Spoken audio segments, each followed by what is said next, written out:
Good evening. Good evening. Welcome to the West Highland Neighborhood Association meeting. First off, I'd like to introduce our neighborhood officer, Officer Anderson, to give us an update on what's going on in our neighborhood.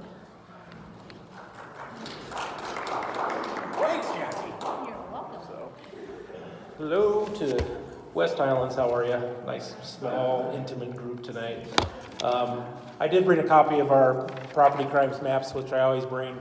Nothing really of significance on it or anything new as far as crime trends or anything.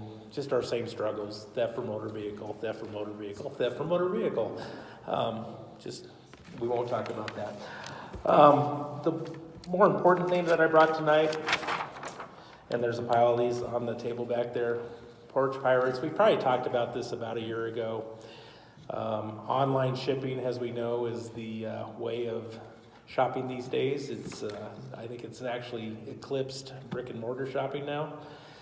So if you do get packages delivered, think about your shipping options. If you're not going to be home, we have some very entrepreneurial criminals that have made it their full-time job to follow these delivery trucks into neighborhoods, and they don't care what are in those boxes.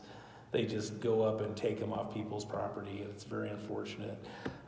We are doing lots of operations, we actually do decoy packages.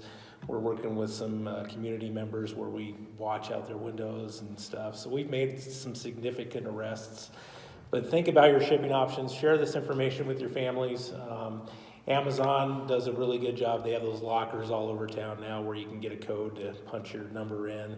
They're even offering these door locks that you can buy, and it'll let people into your home, which, that's kind of interesting. I don't know, yeah, but it's all on video and supposedly vetted, but, use your neighbors, use your place of employment if you can. We're just putting that word out. We know we're going to experience some heartache on this, but I hate people to get their stuff stolen. So those are the two main things I wanted to talk about. But any questions from the group tonight about anything in particular? Yes, ma'am. Is there any particular kind of thing that they're taking from cars? So when we talk about theft from motor vehicle, that again, it's just a crime of opportunity.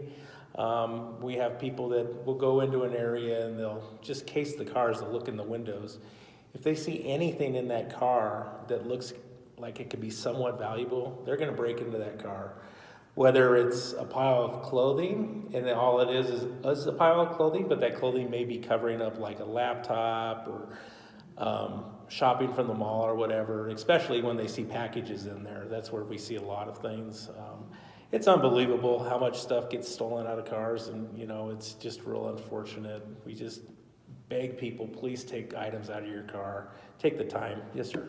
Yeah, I just noticed yesterday, now that it's getting colder, that somebody with one of these remote starters Right. had their car running unattended. Right. So, and just so you know, that law did change last December, because this came up on the state legislature, and Denver actually adopted the same law. If people have remote starters, it is not against the law to leave your car running. If your car is running and it's locked and the remote starter's away from the car, you're not going to get cited. But I would urge you to be aware of that. People still see a car running, they're going to try to break in, and because they think they can steal the car, even though probably when they touch the gas pedal or whatever, the car will shut off. I know that's what my car does, which is kind of nice, but just kind of be aware of that. There was a lot of debate on that. Denver at first wasn't going to adopt that, but there was a lot of pushback from the community because people want to warm up their cars, and I can understand that on cold mornings. So just kind of keep an eye on it. It's not good, you're right, idling. The idle laws actually still exist, so, and that's a big convoluted formula. It's based on temperature and all this stuff, how long you can run your car. But, that's mainly enforced like on delivery trucks and things like that. So, but thank you for that question. Any other questions? Yes, ma'am. There was some talk on next door about gunshots right around here. Do you know anything about that? S- Pretty so ago. Nothing in particular. How long ago was it? I was about a week ago. There's actually a chalk markings on the sidewalk. Why was sidewalk right in front of this? Yeah, so does it have body or something? No, somebody's saying no. Somebody wrote violence in chalk? And not being, I mean, it was against it. Oh, okay. It seemed to imply that something happened violent. Okay. Their body. Well, I haven't, we get crime reports every day of significant events that happen in our police district, and I can tell you there hasn't been anything like that over here, so. But that doesn't mean there wasn't gunshots. There could have been gunshots, because unfortunately we do get those in the city environment. But I didn't hear of anything significant in this neighborhood in relation to that. So I don't have any information for you on that. Because I would share that, because we want everybody to know what's going on. Yeah, I will check that out. Is that actually on Julian or? Yeah. Huh?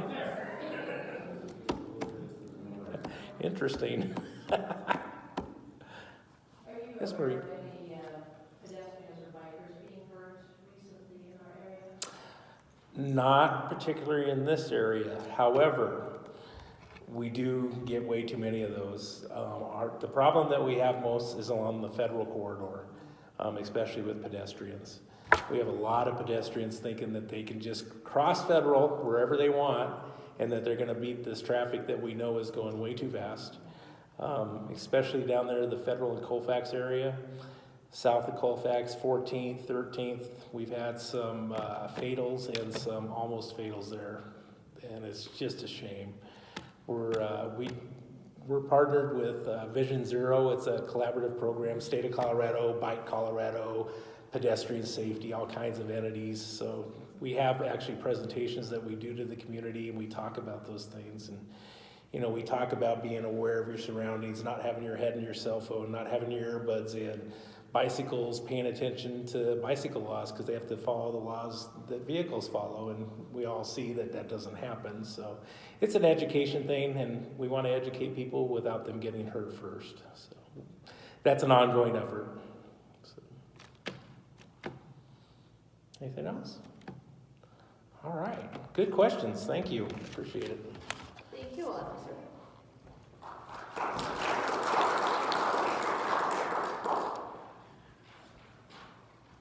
Okay, so next we're on to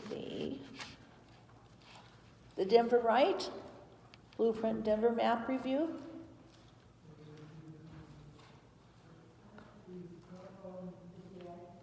She canceled. She lost her childcare for tonight, so she didn't cancel. Sorry, she's not gonna be here. Thank you.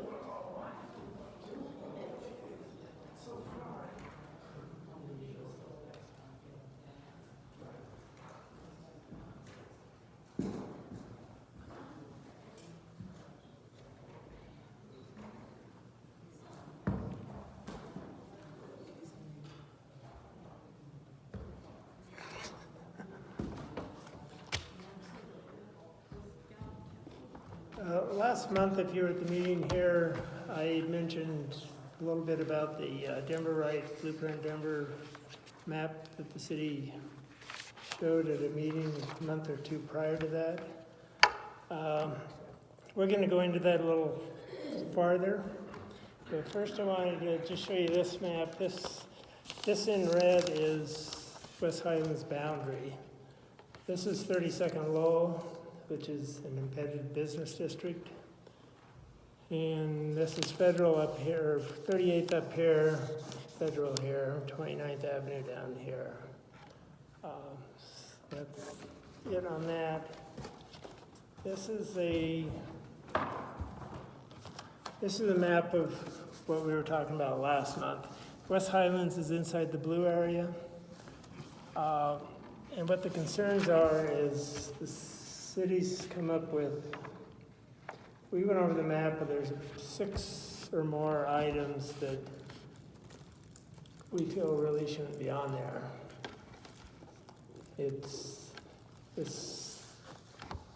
We're talking about corridors. They want to make a corridor from Federal to Perry, basically, and get rid of the embedded business district. Then there's some other areas on there we want to talk about. And we've got some maps. Some blow-ups that we could hand out. Yeah, we'll pass out these maps. Which ones? The, The yellow one. That's just a blow-up of this. yeah, that'll work. Best. That's the easiest to read.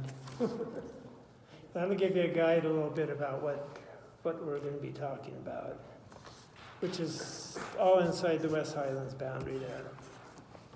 Okay. We're a small enough group if you want to do around this table when we could all sit down maybe. It's being recorded up here. Oh, okay.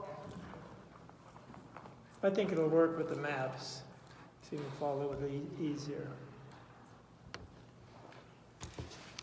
If you look at your maps, maybe an orientation point is North High School, which is the blue spot here, and then the boundaries beyond that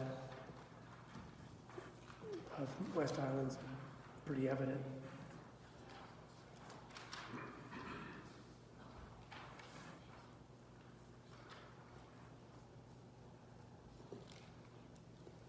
And also, the reason we're discussing this tonight is in January 2018, the city's coming up with a new draft. So we want to make sure it reflects what the neighborhood thinks is best. Do you want to go down the list?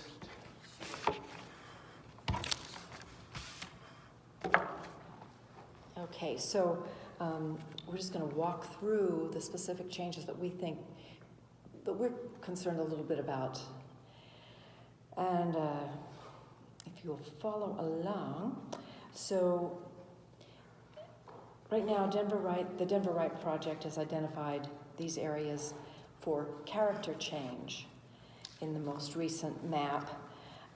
Although they have been receiving comment from residents for the last few months, these character changes do not appear to us to have resulted from requests or comments from residents of West Highland. They do appear designed to push city center into neighborhoods by intensifying commercial zoning. In an email exchange, CPD has denied that these are proposed zoning changes. CPD is Community Planning and Development, City of Denver. Thank you. Okay.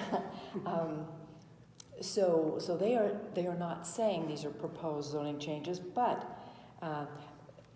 even though they are suggesting that these character changes will probably occur naturally with or without zoning changes, to us it doesn't seem realistic to view these as anything other than proposed zoning changes or allowable changes that would result in, if you don't deal with them as proposed zoning, then you're going to be Without a voice. yes, without a voice. This is right now the month when we can really have an impact, we think.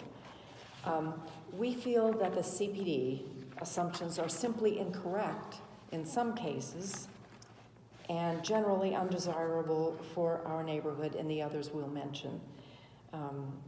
So both of our committees, Design and Preservation and Zoning, have reviewed these and think we should make a formal comment in opposition to the following areas.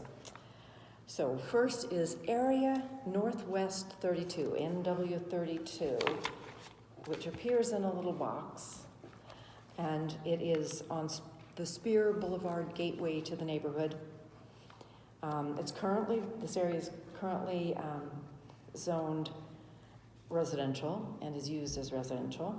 It's USUA and USUB. And so this is targeting it for commercial use. The homes along Spear are currently occupied, well-maintained and attractive homes, and the area also includes a historic church that's on the National Register of Historic Places. They range from elaborate Queen Anne's to bungalows. We propose this area remain urban residential and not be upzoned to corridor/center community corridor.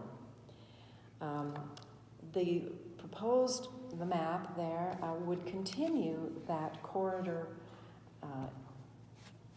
designation along 32nd to include a block of pure residential right now. One thing about that, there's precious little affordable housing here in West Highland. If there remains such a thing as affordable housing, it could be those, two sides of that one block. So that's another reason to hold back off that.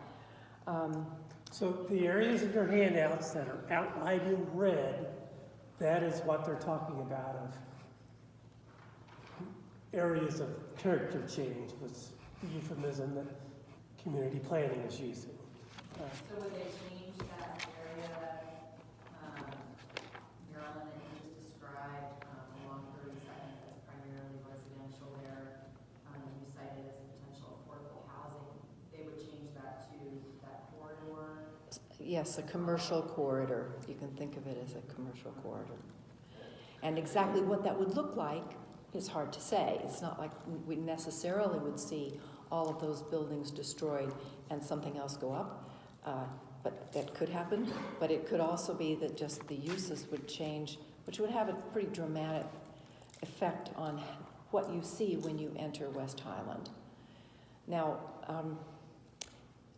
so a few years ago, you may have noticed that if you're coming on Spear from Federal, there is a very large interstate highway size map that says 32nd Avenue must turn left, left lane. And at the time, you think, wow, that is huge. And it just seems a little out of all proportion. But you could look at that and say, well, now they're backfilling, because that's where they were heading when they would put that sign up. Now that gets into paranoia that I hate to admit to, but... But if they're really after you... if they are after you, then you might want to think about it. So further on, there's another problem that I think this is where it's an actual error. On Irving's, 32nd and Irving is going to be reformatted anyway. And so we're saying that Irving Street from 31st to 32nd should not change to a community corridor, since the city is proposing a median on 32nd, which will block access and connection to 32nd Avenue as a corridor. So that hasn't happened yet, but that is what they're planning to do. So we think that might be a mess. Yes? Sorry, you're just talking about potential to develop a traffic light at 32nd Irving. Okay. Just my suggestion would be don't base your argument on that, because then they'll just say, oh, never mind, it's one Yeah. total medium, problem solved. We forgot. Go ahead. So We forgot. I would just say that's a thriving, those are two blocks of thriving single-family homes. There's nothing dilapidated or... No, they're serving a perfectly nice function. No indication that they need to change. Yeah. So that's, Yeah, that's the area of stability that they are. that would not be a major point. And by the way, though I am describing these things, this is my language, and it's not going to read the same way, although the intent will be the same. When we do submit it, we'll get more into their language. That is, others will get more into their language. And we've got a pretty precise idea for how to present this. But that's okay. So anyway, on to area NW32 on that Denver Wright map. This is a residential area between Spear and Julian, used as residential, and would be rezoned. We suggest it remain urban residential. On NW33 on the map, that is 32nd Avenue from Julian to Meade and Newton to Perry, which are mapped for change to more intensive commercial. So, becoming community corridor instead of local corridor, and that is just a degree rather than an outright change, but bigger, more traffic. Then 32nd Avenue between Newton and Perry, we're suggesting remain local corridor as well, and not, which would reflect more the scale of the place that's as it is now. 35, NW 35 on the map is along Sheridan Boulevard from 28th to 29th. It's currently zoned single family, but this suggests that it might be rezoned commercial. And here's where there's a piece of it that we think would be okay. It's presently the site of St. Mary Magdalene Church, preschool, playground, parking lot, and rectory. Right now, the Sheridan isn't a very a heavy residential area anyway, so there could be a place for the Sheridan-facing part of the property that could be used for commercial or multi-unit residential. But you're going to really crush some single-family homes if you do too much of that.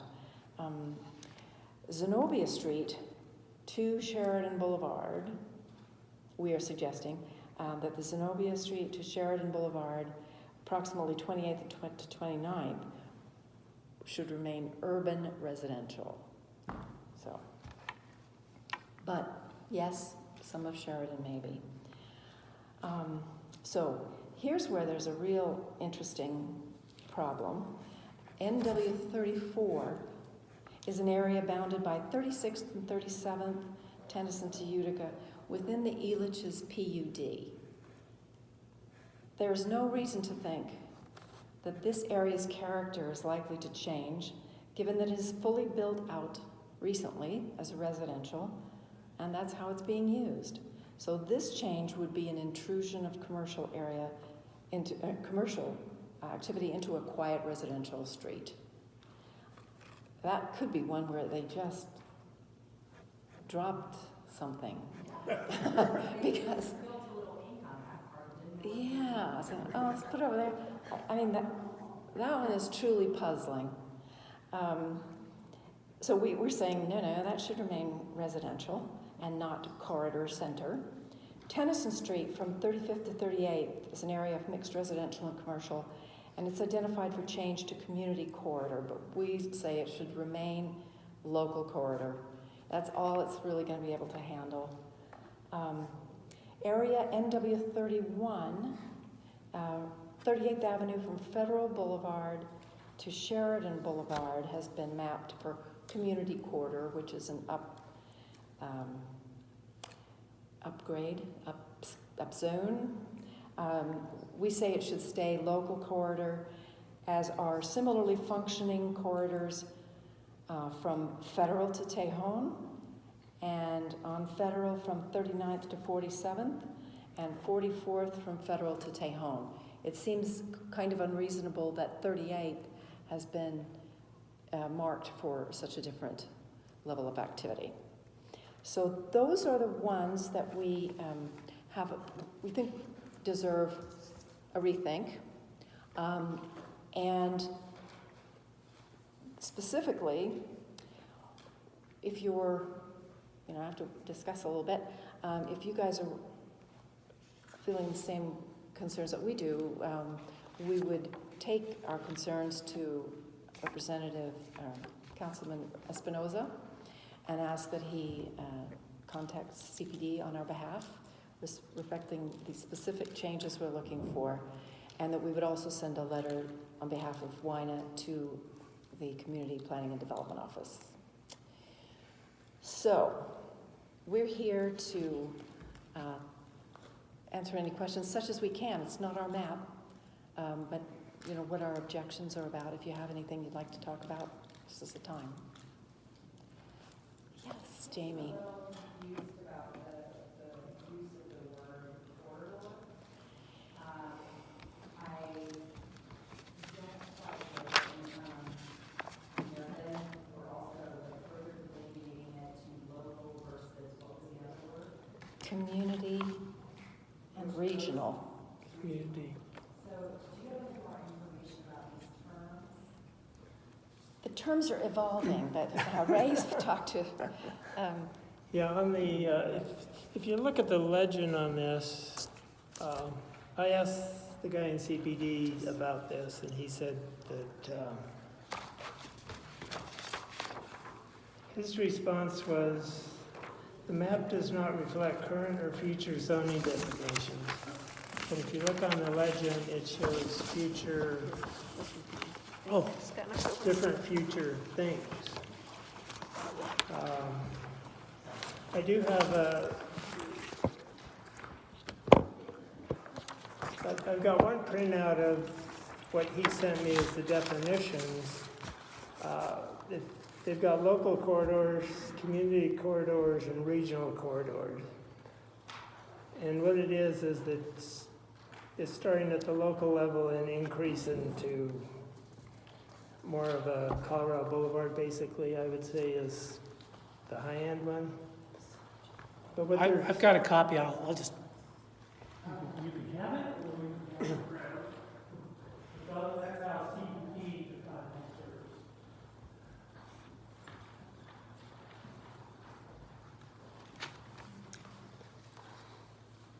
So I guess my big thought is, I think of what corridor means is kind of a big way to get from like one place to the next. Right. When I look specifically at the corridor that they're proposing for 32nd, it stops.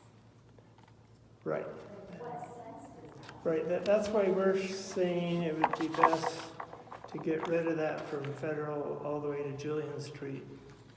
Totally, and keep all that residential. And then the 3 segments from Julian to Perry Street, keep those as local. But yeah, what they're trying to do is blast downtown right up Spear Boulevard into 32nd Lowell, and then later on just wipe out the neighborhood and make it commercial. Just to tell you what, if you look at this map, you'll notice right east of Federal Boulevard in the Honey neighborhood, that big box that says General Urban. Half of that's Potter Highlands Historic District. So they've got General Urban there. To the right of that, to the east, they've got Urban Center, and below it, they've actually got Urban Center. What they're doing there is, if you look at, visualize downtown is east of the river and the highway.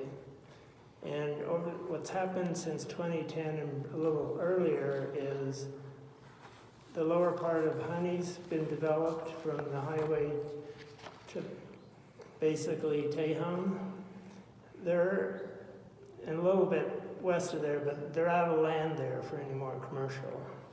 So if you look at this map, even though it's not a proposed thing, the city says, they changed those 3 areas of Honey to General Urban and Urban Center. Well, Honey is protesting that. They're saying all that should stay single-family urban. So you can see what the city's doing there.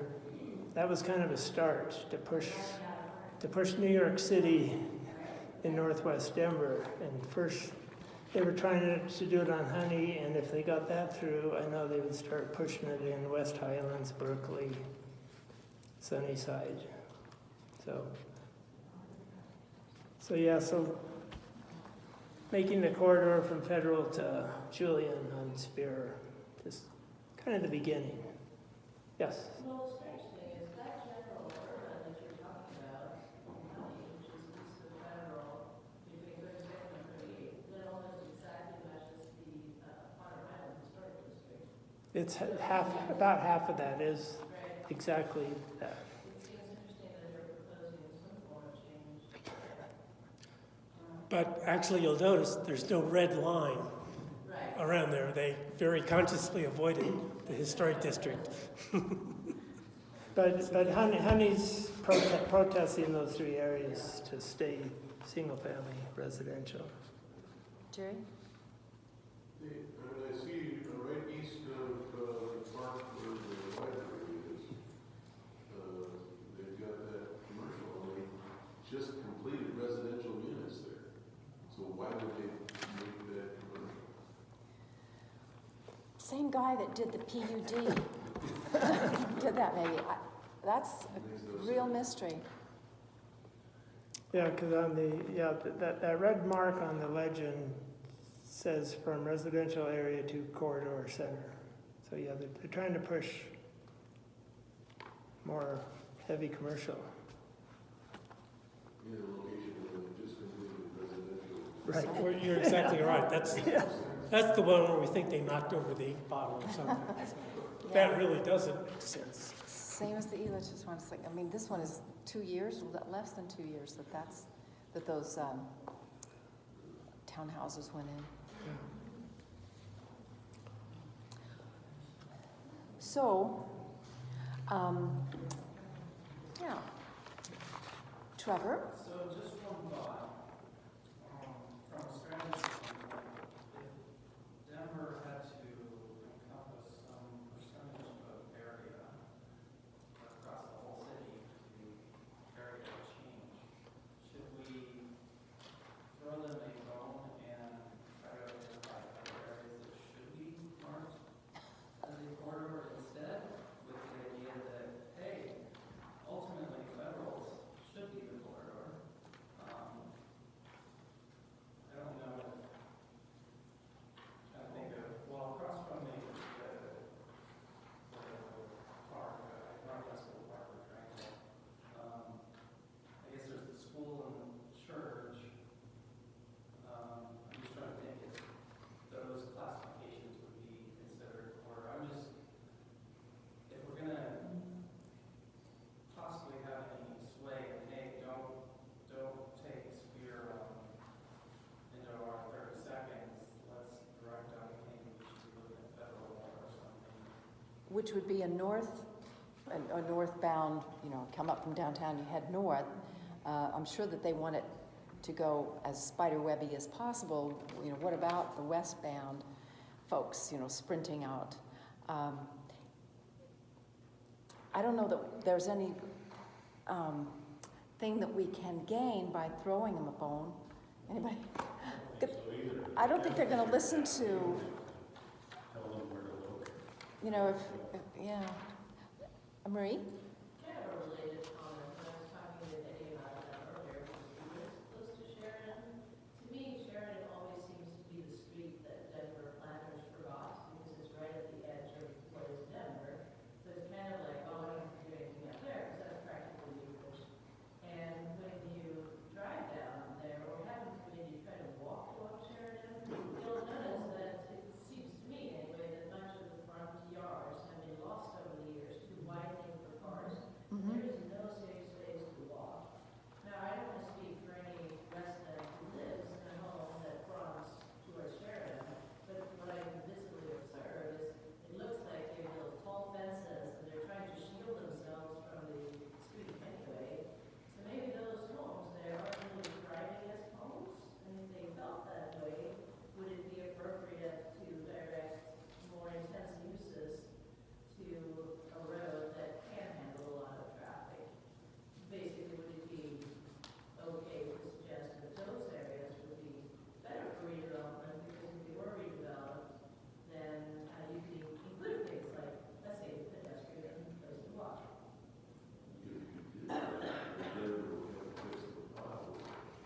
Good point. I think they're supposed to do that anyway. Stephanie? I understand, and my information is decades old, but from city planners, that Sheridan was timed, all the lights are timed, inbound in the morning and outbound at night. So it is moving. Yeah. And so I don't know that it's still there, but I mean, mostly it's easy. Well, it's a major thoroughfare for sure. Yeah. I mean, it's Stoplights as you go. 2 or 3 lanes each way, you know, yeah. So that So doesn't that's- include things for turning into parking lots and stuff like that. It's true. Getting in and out of a business on Sheridan, some of those places, especially a hill, could be a little tricky. But here's the thing, you know, they don't listen to us much. In a lot of areas, like, I don't see any of my suggestions and coming in there. So I'm not sure how much is worth spending energy to say, why don't you do it here instead?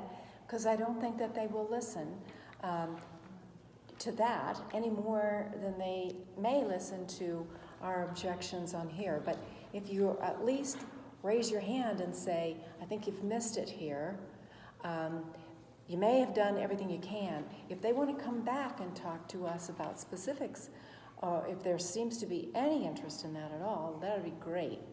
I have no problem sitting down and really talking about what they're looking at. But this idea of, vaguely saying, well, it's not zoning, it's a little character change, just makes me worried.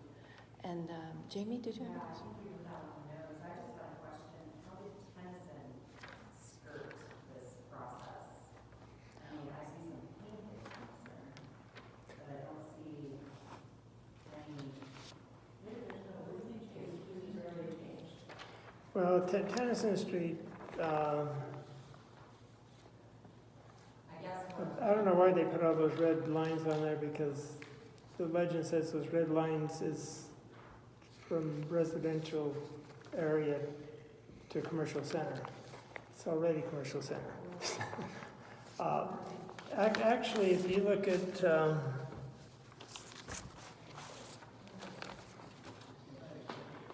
if you look at this map of, it's pretty close to the outcome of 2010 rezoning. This is Tennyson Street. I don't know why Berkeley didn't discuss this prior to 2010. I don't know if you've ever noticed, Tennyson Street has billboards.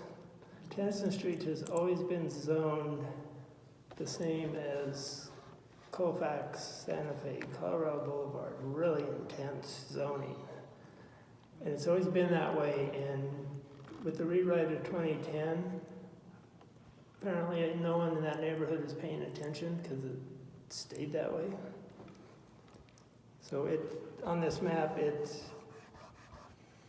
what it is, it's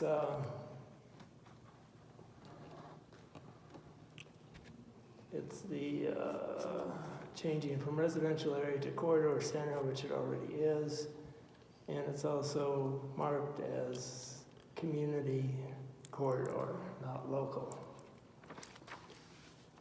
So It's intense use, what it's it gonna is, stay it's intense use. history. Yeah, It's not good, but it's that's there. why it's not marked, they've already written it off, it's like, okay. So, yeah, the only good thing is that some of the billboards at Tennyson are now being blocked by the high-rise apartments. Oh, joy. Literally. Marine. Just a tiny little comment. They actually have an area marked along here, which is like concerned our area. So if you look at Tennyson, between 37th and 35th, on the east side, that's actually all residential today. But it's pink here, actually, we're already commercial corridor. Well, in 2010, they zoned all that, I think, pretty much 2-unit. And it is residential. The only commercial is up at 35th on the 2 corners. So then it would be wrong on the map. But you're talking about zoning, I'm talking about build character. So the pink piece. Yeah, let's talk about corridor. South of the school, there's a little commercial building and then you have house that is always official. Yeah, that's probably what triggered that odd thing on the Elitch property, is having that on Tennyson. Anyway, I'm just saying, I don't think it is a corridor today, and it's not hard to change, that's pink. Right, they have it marked as character change from residential to corridor center, which Because of the way it's already zoned. I don't, well, and that only exists at 35th. On Okay, 35th so- North, So here, yeah, here. so it's mixed use Oh, that's right. north of 36. That's right, 38th to about 37th actually is zone mixed use at the current time. And from 37th to 35th, 2-unit, I believe. so that's the word. So that's. Multi-unit is what they So call yeah, it. that shouldn't start till 37th. Oh, really? So this line is incorrect. Well, no, that's 36. Okay, you're, okay. Elages, but Gotcha, okay. Post office is 37. Okay, all right. So we can note that to get rid of that little couple blocks. Yeah, that's where the park is. That's.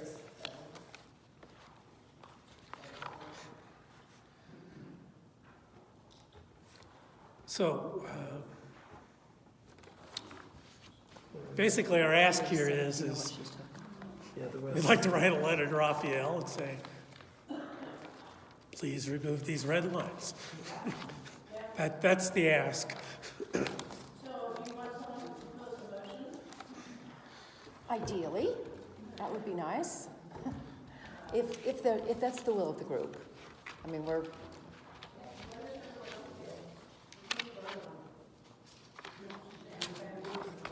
I propose that Whna, those committees, both the Center for Conservation and Zoning and Land Use, write letters not only to our council representative, Espinosa, but also to community planning and development of the city of Denver to correct the things that we've discussed tonight. And at largest, yes. Oh, very good. And to suggest that these proposed changes are not helpful, not desirable, not appropriate. Really long motion there. I second it. All those in favor? Aye. Opposed? None opposed? unanimously passed. Abstaining? We have 12, 2, 4, 6, 8. Sorry. In the row, we have 12. Oh, 8. Yeah, we're there. Okay. okay. All right. The Great. motion is passed. There's 12 voting members. They can, it's so much work with that 12 voting members. 12 voting members have voted. Okay. Okay, well, thank you for your kind attention and for your unanimous support. Yeah. We'll see what we can do.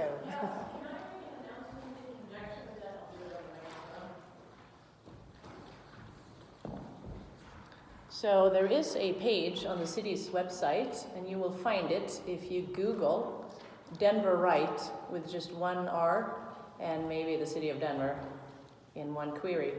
That page has continuous updates every few weeks or every couple of months, and oftentimes there's a survey you can take, or there's some new document that they present and you can make comments on it. And I would encourage everyone to go there every 3 weeks or so and just see what they're asking for input on. It is not just zoning, but there's also a transportation plan and a parks plan.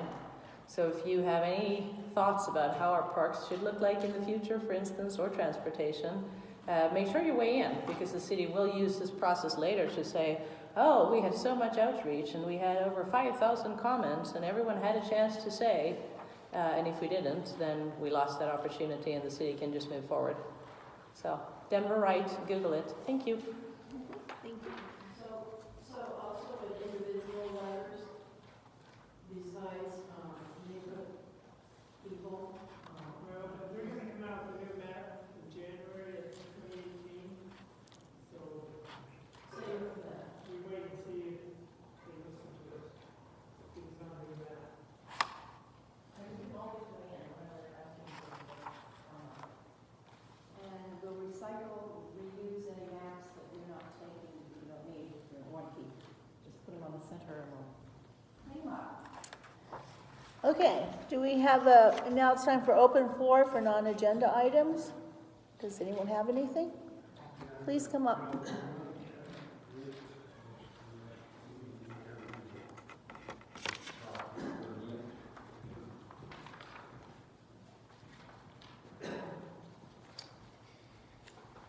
Okay, yeah, Jamie and I and my wife met here on the street here a while ago, and actually a couple days ago. Yeah, not too long ago. And talked about a couple things. Anyway, as you probably know from last week and previous ones, I'm really against these stop signs on 32nd and Perry and Tennyson. And I'm retired now, and I'm going to try to do something about it. It just infuriates me every time I come up to one of those stop signs, and I'll tell you why. It's because it's against our city's own rules. That's basically it. I've got a couple things here. I didn't make any here, but these are, if you pass these around, these are frequently asked questions.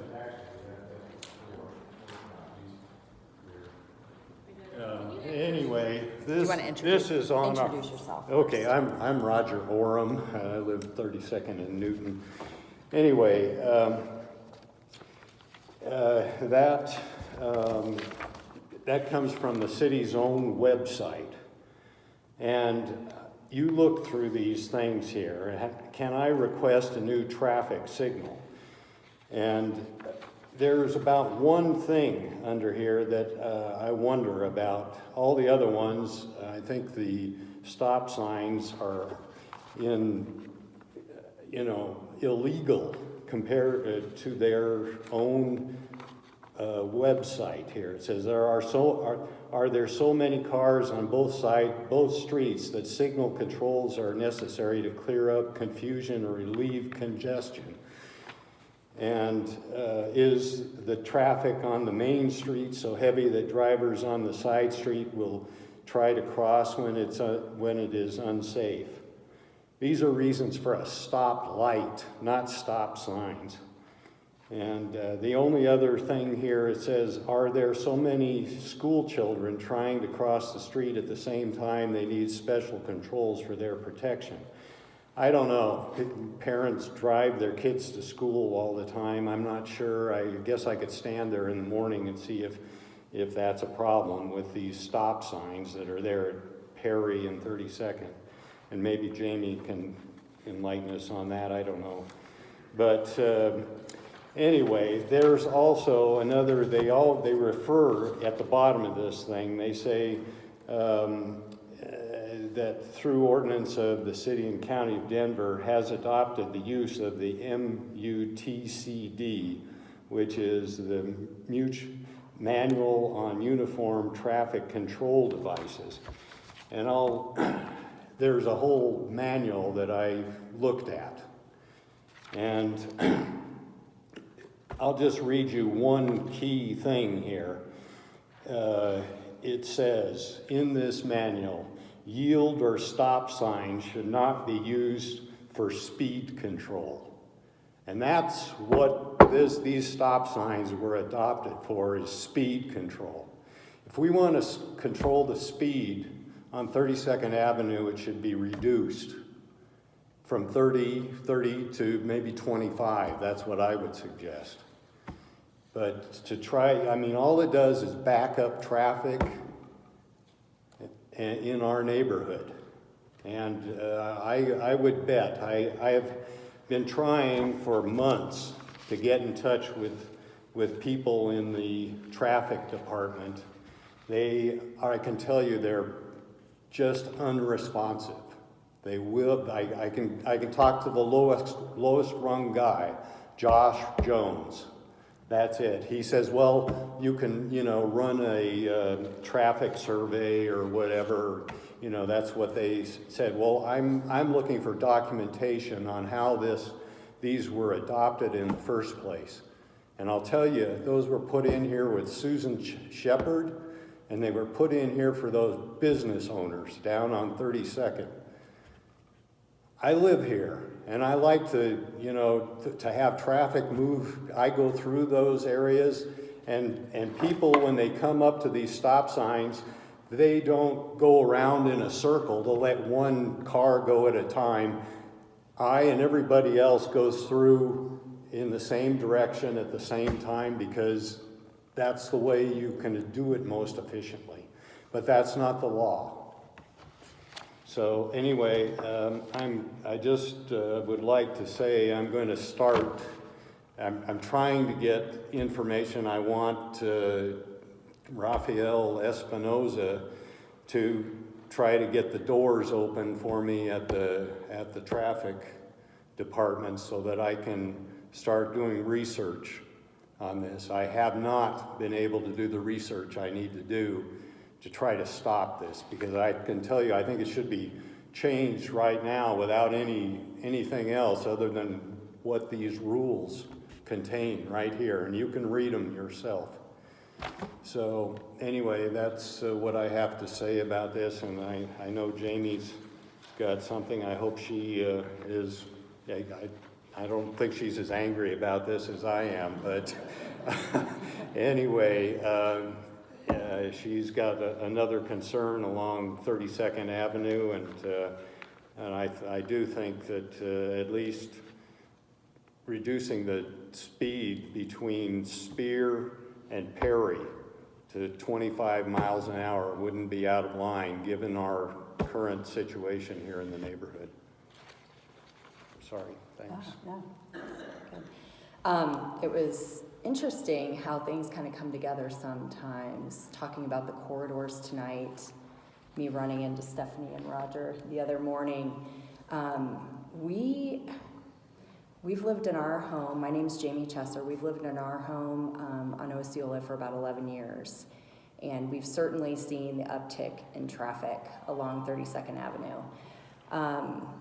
Before having the kids, maybe I would say I was a little less concerned about the heavy traffic.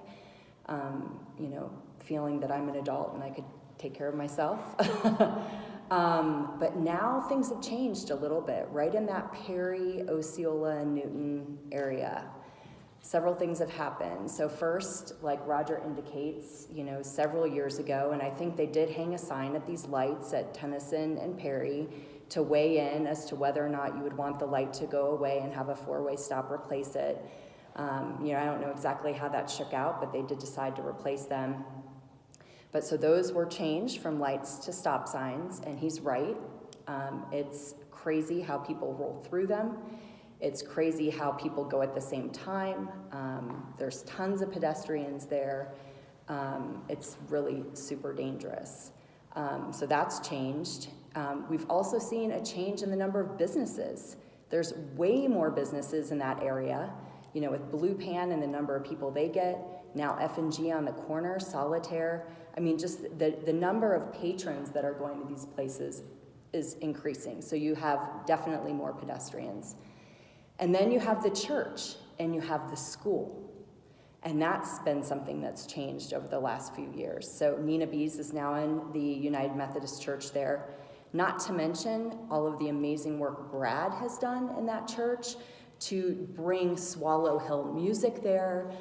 Yoga was there for a while. That place is busy all the time. And we constantly, right there on Osceola, I mean, Trevor, we all put into place the residential parking, and we had to do that because there's so many more people in that area. So how did traffic change with all these pedestrians crossing? And it's just gotten heavier and it's gotten more dangerous. I have spoken on a regular basis to the two main administrators and teachers at Nina Bees. They cross 32nd Avenue at Osceola several times a day with their students. Each class is about 15 kids, and they're crossing 32nd at Osceola. It's during the day, so it's not commuting times, but it's still a lot of kids getting across the street on a very busy street. And there's no crosswalk, and you just wait. And getting to Roger's point about the stop signs, it's a continuous flow of traffic because people just roll through. There's no stopping. So it's really hard to get across right at that location. And then there's the bus stop there too that people are trying to get to in the morning. So my concern is the speed My concern is the school there, that we don't have a crosswalk at Osceola, which I feel we should have because of the school. We don't have a school zone, like where people slow down with that school there. And, you know, I too am concerned about the stop signs, and I want to work with Roger to potentially reverse those. I guess what, you know, we're asking tonight is just to get your thoughts on this. I don't think making it a community corridor is going to be an improvement to pedestrian safety in the area. So just wanted to get your thoughts. It's busier for sure than it was, what, 4 years ago, 5 years ago when they took out that way. I mean, it's just really gotten heavy lately. So you know, I think sometimes we say we want to be consistent with this manual. Well, you know, that's nice, but safety and, quality of life, being able to get your kid to school, not get scared to death. I think that Naya, who owns Local 46, has this issue. She walks her niece, I think, to school sometimes. She was here once we made a deal with kids in arguing the other way or something like that. But I kind of think she's with you. So there's a kindred spirit. Yeah. I think, and then to increase, to actually propose or suggest an increase in activity in that area with, and having these roll-through stop signs and stuff. It seems, don't these people talk Right, to each other? right. So, Yeah, I did, just to, you know, be fully transparent, I did go to a coffee talk with Raphael on Friday morning, and shared with him my concerns of the area and the pedestrian safety. And we joked around a little bit. He's like, asked me if I was comfortable with defacing pedestrian signs to put a bunch of lights on them and have them light up at different times. And, you know, we laughed about it because obviously I would never do that. It's illegal. But on a serious note, then it kind of led to, you know, a few other, you know, thoughts that I had. You know, why do we have to be so different from Boulder in terms of taking pedestrian safety to the next level? I mean, you go to Boulder and they have crosswalks, not even at intersections. They have signs that illuminate when the pedestrian presses the button and the lights flash, and so you know that somebody's crossing. You know, I don't know what and the commander left, but, you know, he was talking about that Vision Zero, and I don't know if that just means traffic fatalities or if it includes pedestrians as well. You know, I would love to look at the numbers between the two cities. I mean, I know we're a lot bigger. Certainly you could, you know, do some math to make it more fair, but, you know, they've taken pedestrian safety to the next level there because they encourage it and they want people to do it. And we're a little behind the times. And, you know, for me, this hit home because the other night, F&G had their opening on Friday. I don't know if any of you went. We went a couple nights before because they invited community members in, you know, prior to their grand opening, and we were so excited to go. And we walked up 32nd to the Perry crosswalk because it was dark. It's getting darker earlier. And I always make eye contact with cars, you know, just to make sure that they see me, they know I'm going. And so I made eye contact with one of the cars closest to me, and we started walking, and everybody had stopped. And we got halfway across the street, and we were in front of this big SUV. He definitely saw us, but the car that was going to be coming down 32nd apparently didn't see us. We were in the middle of the crosswalk. And I had Vera's hand, that's my daughter, she's 4. Hank was a little bit in front of me. And usually we're on top of the kids when we cross the street, but we were so excited to go to F&G. It was so close, everybody, so close. We got inside the restaurant and all the servers came running up to us and asked if we were okay. I mean, and the woman never saw, she never stopped, she kept going. And this is a lighted intersection. She's this close to my son, you know, almost ran him over. And she was stopped. I mean, I just, like, we need further signs. We need lower miles per hour. We need more to protect everybody that walks that 32nd Avenue area. Because it's gonna, you know, once somebody gets hit, it's too late. You know, we failed that person. So I, you know, will work with Roger to do whatever it takes. And if you have, like Trevor, I know you've done a lot, like you're working on the bull noses, am I saying that right? So, you know, if I can help in any way in that area, you know, I'd be happy to. And if anybody has any contacts or whatever at Public Works, be greatly appreciated. Yeah. I was advised, and I never make eye contact with drivers in cars, because then they have that decision to make. Like, you know, if they think about going, do I like her or not? No. They have that decision to make. And so then you're kind of like daring each other sometimes, like, you go, even though I have the right of way. So I never, and I don't do it like in Europe, and you know, I've been told, just don't make eye contact, then nobody knows whether you know they're there. I mean, I know they're there, but I don't make eye contact, and that's what has worked for me. Yeah. And I walk a lot, and I always take the bus downtown. Mm-hmm. And, you know, we just, Okay. you know, we've traveled a lot, and it's bad everywhere. Yeah. For the pedestrians. And, but yeah, I do not make eye contact. I let that driver guess whether I know he's there, so he doesn't think he can sneak in front of me. Mm-hmm. So, because, you know, my dog and I, we both get hit by someone, you know, doing that, you know, where they, oh, she sees me, and then they went and then the dog ate me. Mm-hmm. It's my take. Yeah. All right. And what about traffic engineering? Have they said anything about crosswalks? I have not reached out to anyone about crosswalks. When I spoke with Raphael on Friday, he said that the Methodist Church and the school has been trying to get a crosswalk at Osceola for some time. They've been denied.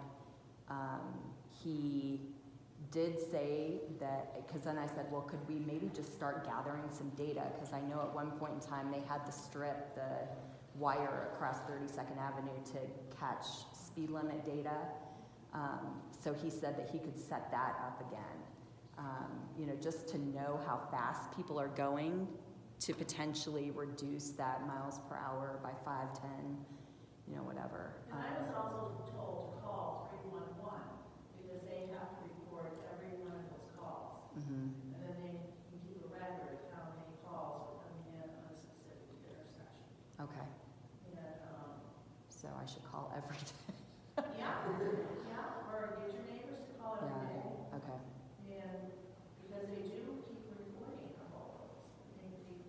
They know the counts of Yeah. how many calls. And when and if something happens, they'll have that information. Mm-hmm. All right, thanks. Yeah, thank you for all your time. Appreciate it.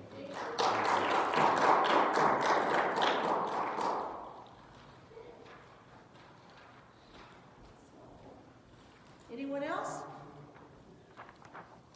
Okay, so we have a lot to do before the end of the year, right? And I guess we'll see everybody in the new year, right?